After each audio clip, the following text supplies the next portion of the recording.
Allahu Akbar, Allahu Akbar, Allahu Akbar. Allahu Akbar, Allahu Akbar, Allahu Akbar. Allahu Akbar. Allahu Akbar kabira walhamdulillahi katsira wa subhanallahi bukratan wa asila.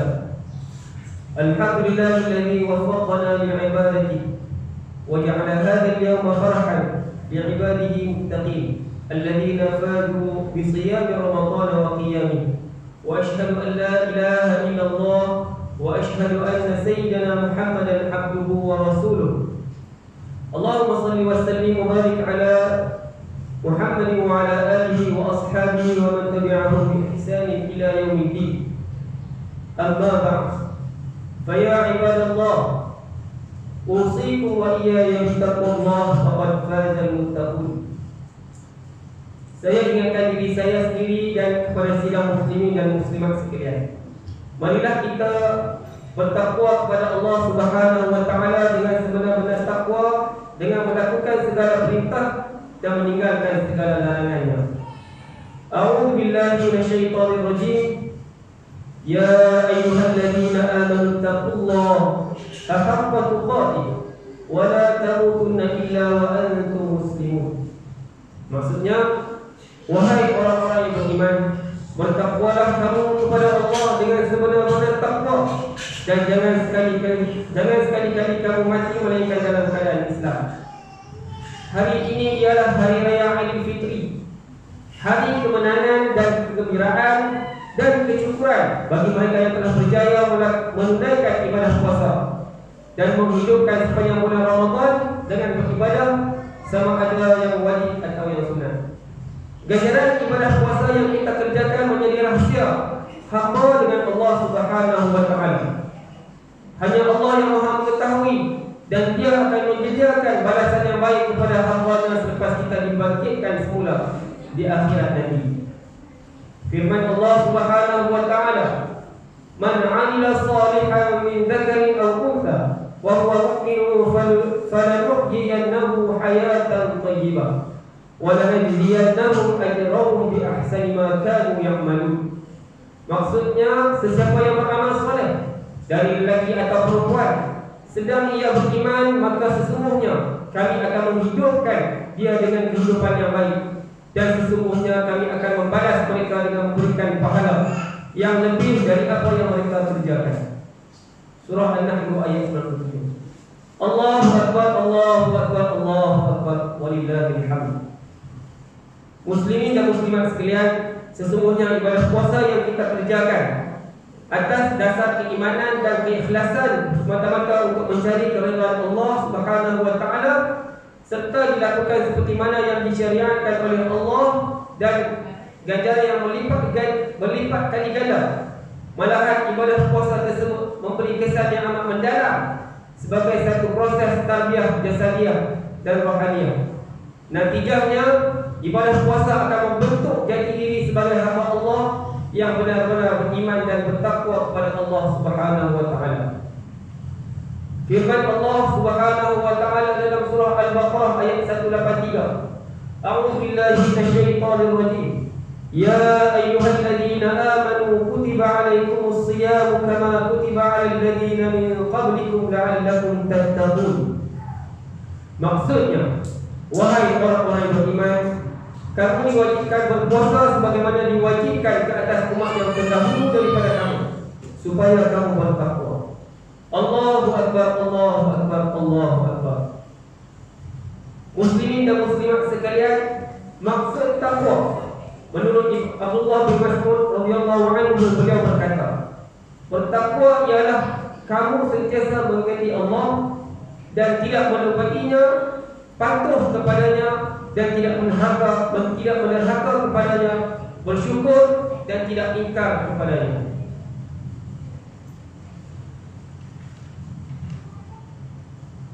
Takwa yang dibentuk melalui madrasah Ramadan tidak hanya terbatas di bulan Ramadan sahaja, tetapi hendaklah diteruskan pada bulan-bulan seterusnya. Walaupun bulan Ramadan telah berlalu, Allah Subhanahu wa taala memerintahkan kita supaya beristiqamah, yaitu berterusan dalam bertakwa kepadanya. Orang yang beristiqamah dalam bertakwa sentiasa dikunjungi oleh malaikat yang membawa kepada rahmat. Dia juga tidak takut dan tidak bersedih apabila ditimpa sebarang musibah, kerana keyakinannya yang tinggi bahawa setiap musibah yang berlaku merupakan ketentuan dan ujian daripada Allah Subhanahu wa taala. Firman Allah Subhanahu wa taala, A'udzu billahi minasyaitonir rajim. Innal ladzina qalu rabbuna Allah tsumma istaqamu tatanazzalu 'alaihimul malaikatu alla takhafu wa la tahzanu wa abshiru bil jannati allati kuntum tu'adun. Maksudnya, sesungguhnya orang-orang yang menegaskan keyakinannya dengan berkata, Tuhan kami ialah Allah, kemudian mereka tetap teguh di atas jalan yang betul, akan turunlah malaikat kepada mereka dari semasa ke semasa, yakni dengan memberi ilham. Janganlah kamu bimbang dari berlakunya kejadian yang tidak baik terhadap kamu, dan janganlah kamu berduka cita, dan terimalah berita gembira bahawa kamu akan beroleh syurga yang telah dijanjikan kepada kamu. Surah Al-Ahqaf ayat 12 dan 13. Allahu Akbar, Allahu Akbar, Allahu Akbar, walillahil hamd. Aidil Fitri maknanya ialah kembali kepada fitrah atau kembali kepada sesuatu yang suci murni. Kembali kepada fitrah dengan maksud yang lebih umum ialah kembali kepada Islam yang berupa ajaran Allah Subhanahu wa taala yang sebenar. Para nabi dan rasul diutuskan oleh Allah Subhanahu wa taala untuk mengajar dan membimbing manusia kepada Islam. Hanya dengan Islam menjamin kebenaran dan selamat dari segala bentuk kesesatan.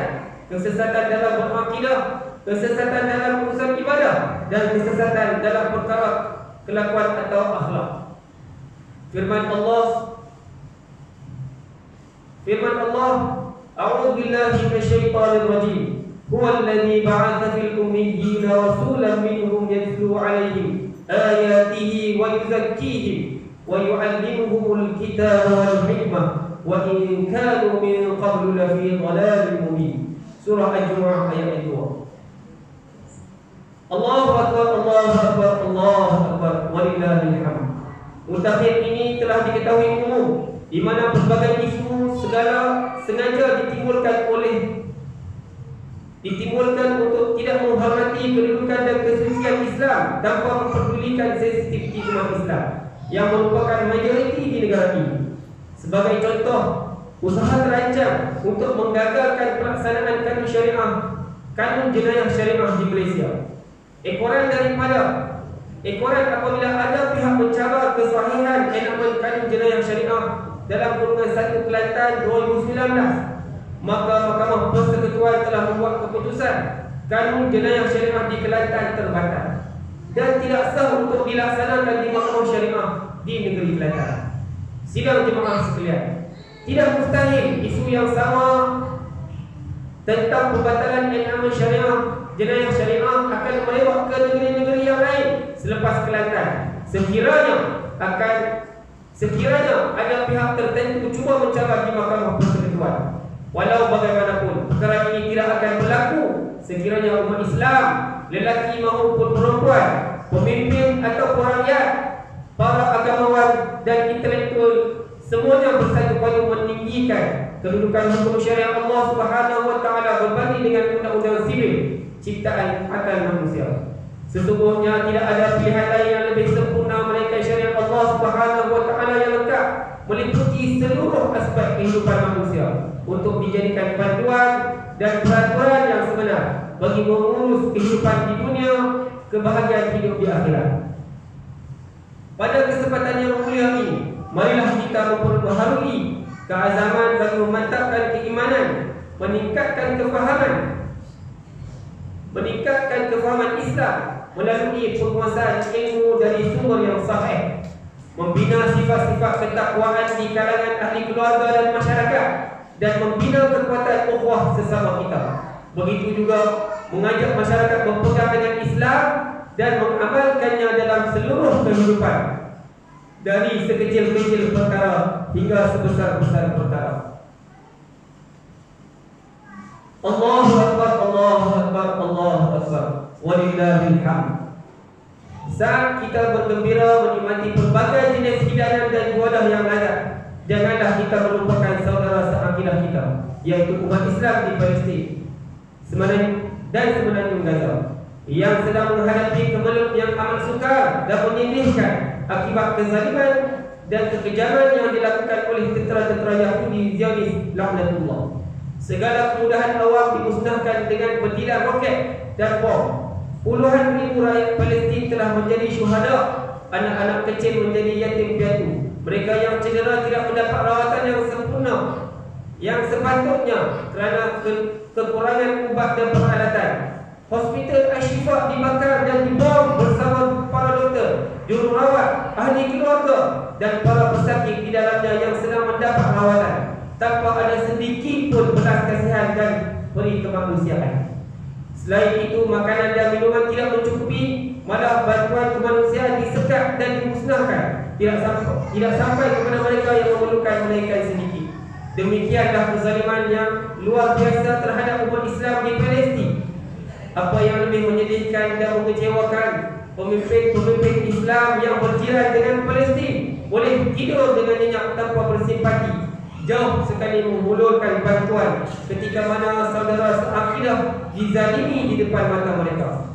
Mereka adalah pemimpin-pemimpin yang hipokrit dan pentingkan diri sendiri kerana mereka juga mempunyai kepentingan tertentu dengan negara haram Israel dan sekutunya. Meskipun kedudukan geografi negara kita jauh daripada Palestin, namun hati kita sentiasa dekat dengan hati rakyat Palestin. Orang yang beriman adalah bersaudara.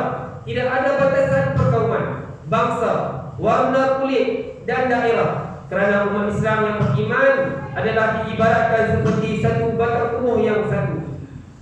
Rasulullah SAW bersabda yang bermaksud daripada Nu'man bin Bashir, dia berkata bahawa Rasulullah SAW bersabda, perumpamaan orang-orang beriman dalam hal saling mencintai, mengasihi dan menyayangi di antara mereka adalah diibaratkan satu tubuh. Apabila salah satu anggota tubuh yang sakit, maka seluruh tubuhnya akan ikut berjaga, yakni tidak boleh tidur dan panas kerana merasakan kesakitannya. Justru marilah kita bersolidariti dengan rakyat Palestin dan teruskan berdoa kepada Allah Subhanahu wa taala agar setiap daripada mereka diberikan kekuatan dan ketabahan serta akhirnya mendapat kemenangan dan berjaya membebaskan bumi suci Palestin daripada penjajah serta memelihara Masjid Al-Aqsa yang menjadi kiblat pertama umat Islam. A'udzu billahi minasyaitonir rajim. Ya ayyuhalladzina amanu la tattakhidhu bitanatan min dunikum la ya'lunakum khabala waddu ma 'anittum qad badatil baghdha'u min afwahihim wa ma tukhfi suduruhum akbar qad bayyana lakumul ayat in kuntum ta'qilun. Maksudnya, wahai orang-orang beriman, janganlah kamu mengambil orang-orang yang bukan dari kalangan kamu menjadi orang dalam, yakni orang yang dipercayai. Mereka tidak akan berhenti-henti berusaha untuk mendatangkan bencana kepada kamu. Mereka sukakan apa yang menyusahkan kamu. Telah menyata, yakni tanda-tanda kebencian mereka dalam pertuturan mulut-mulut mereka, dan apa yang disembunyikan dalam hati mereka lebih besar lagi. Sesungguhnya telah kami jelaskan kepada kamu keterangan itu jika kamu mahu memahaminya. Surah Ali Imran ayat 118. Aqulu qawli hadza astaghfirullahal azim li wa lakum wa lisairil muslimin wal muslimat fastaghfiruhu innahu huwal ghafurur rahim.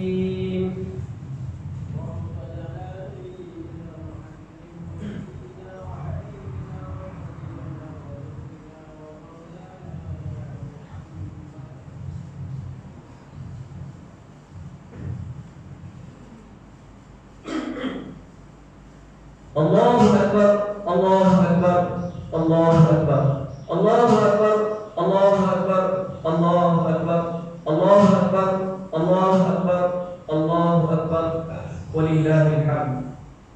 Alhamdulillahi wahdahu, sadaqa wahdahu, wa nasara 'abdahu, wa a'azza jundahu wa hazama al-ahzaba wahdahu.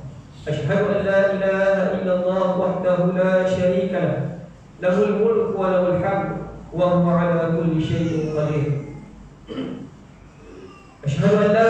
وأشهد أن محمدا عبده ورسوله الرحمن المهدى والمصباح المنير. اللهم صل وسلم وبارك على سيدنا محمد وشفيع الأمة وعلى آله وصحبه ومن تبعهم ونصره ووالاه. اللهم اغفر للمسلمين والمسلمات والمؤمنين والمؤمنات الأحياء منهم والأموات إنك سميع قريب مجيب الدعوات وقاضي الحاجات. اللهم انصر الإسلام والمسلمين. اللهم لا تسلط علينا من لا يخافك ولا يرحمنا. اللهم انصر إخواننا من المسلمين في الغزة. اللهم انصر المجاهدين الذين يجاهدون في سبيلك في كل زمان وفي كل مكان. اللهم يا منزل الكتاب ويا مجري السحاب ويا هازم الأحزاب، اللهم أعز الإسلام والمسلمين اهزمهم وانصرنا عليهم. اللهم تقبل منا صلاتنا وصيامنا وقيامنا وزكاتنا وجميع حسناتنا واجعلها صالحا لوجهك الكريم. ربنا هب لنا من أزواجنا وذرياتنا قرة أعين واجعلنا للمتقين إماما. ربنا آتنا في الدنيا حسنة وفي الآخرة حسنة وقنا عذاب النار. سبحانك اللهم وتحيتهم فيها سلام وآخر دعواهم أن الحمد لله رب العالمين. تقبل الله منا ومنكم.